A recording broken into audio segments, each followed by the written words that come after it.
I live in a small town where nothing much ever happens. My husband and I bought a house a few years ago. A quiet, two-story home on the edge of the neighborhood. It's cozy, just big enough for the two of us. And the yard's perfect for our dogs. We've always felt safe here, tucked away in the corner of a cul-de-sac, with nothing but trees and farmland behind us. One night, my husband had to work late, so I was home alone. I'd been doing some light cleaning when I heard a soft knock at the door. It was strange because it was just past midnight. I went to the door, peeking through the little window by the side. There was no one. I figured it was just someone messing around or maybe a late-night delivery. But something felt off. I went back to the kitchen, but then, just a few minutes later, I heard another knock. This time it was heavier, more deliberate. My heart started racing, and I felt that familiar twinge of unease in my gut. I looked outside through the window, and I could see a shadow moving near the side of the house, like someone was walking around the corner. But there was no car in the driveway, no headlights from the street. I was alone.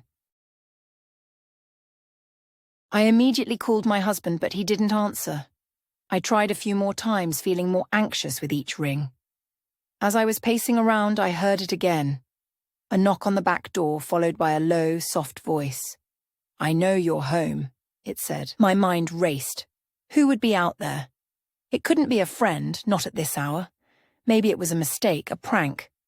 But that voice didn't sound playful. It sounded desperate. I stood still, staring at the back door through the kitchen window. I didn't know what to do. That's when I heard the sound of something scraping across the glass. It was faint, but unmistakable. Someone was trying to get inside. I froze, my breath catching in my throat. I grabbed my phone and called the police. The dispatcher reassured me they'd send someone over immediately, but I felt no better. My hands were shaking. I couldn't hear anything anymore, just silence, thick and suffocating. I was panicking now, trying to steady my breath, when I heard the sound of footsteps creaking on the stairs. Slowly, methodically, as though someone was taking their time, coming down one step at a time. My phone slipped from my hands as I rushed to the front door, trying to lock it, but when I looked out through the window, there was no one. Then, a loud bang. It came from upstairs, right above me. I felt the blood drain from my face. There was no one else here. My husband was miles away. No one had a key.